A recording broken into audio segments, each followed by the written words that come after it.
The other thing would be if a completely superior design for a new sort of state-independent monetary system emerged, but it's really hard to even imagine how that would come to emerge. And there's good reasons to think that Bitcoin, the conditions of its launch were extremely favorable and hard to replicate. Can you speak to some of those conditions? Why it's a unique timing-wise moment for Bitcoin to emerge? Yeah, so obviously Bitcoin was born in the depths of the financial crisis, which gives it a nice historical element, but that was kind of a coincidence. Honestly, we know that Satoshi had been working on it earlier in 2017. The really special thing about Bitcoin was that it was launched anonymously by an entity that did not seek any glory or credit for what they did, and apparently never monetized it at all. So they never really moved any of their coins. Satoshi sent one test transaction to Hal Finney, who was one of the earliest Bitcoiners.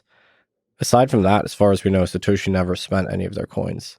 So you have this wonderful Promethean quality whereby it's almost self-sacrificial. I mean, it's like this borderline godlike figure in terms of their restraint finds this monetary technology and releases it to the world and pays the price. They never took advantage of their filthy lucre. You know, they never recognized any of the $50 billion that they made from Bitcoin, right?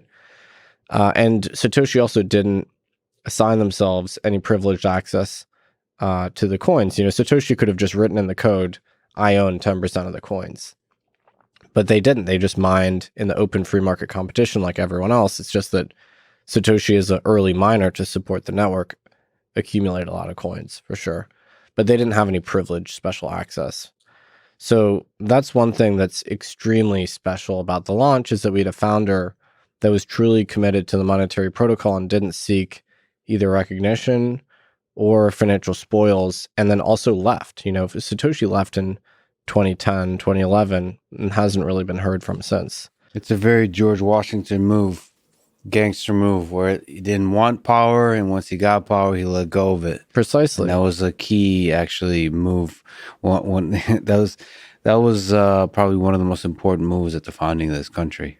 That's right. George Washington could have been a king, probably if he'd wanted, and Satoshi could have been Jerome Powell if he'd wanted, and Satoshi could have held on to power indefinitely, but chose to leave.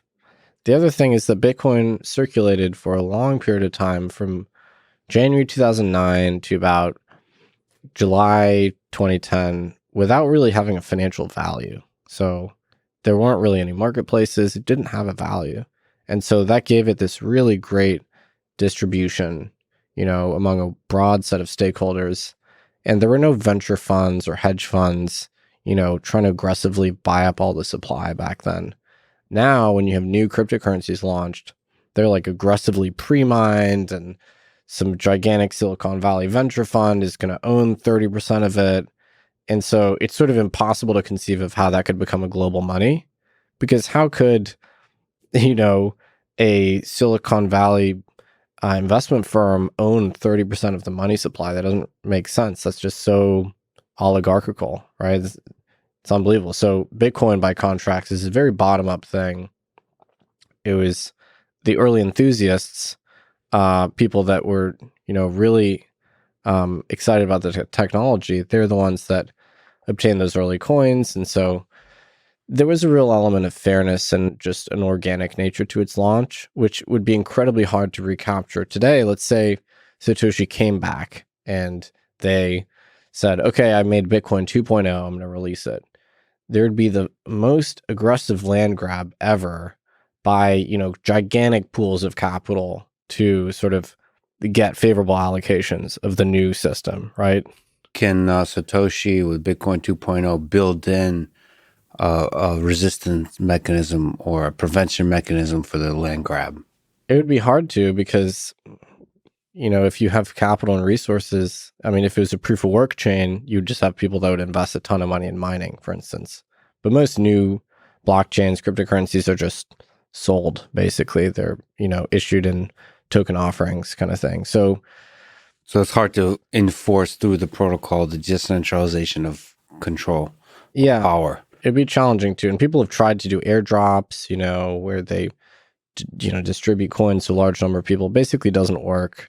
Most people don't care about the airdrop. So it's hard to have an equitable distribution.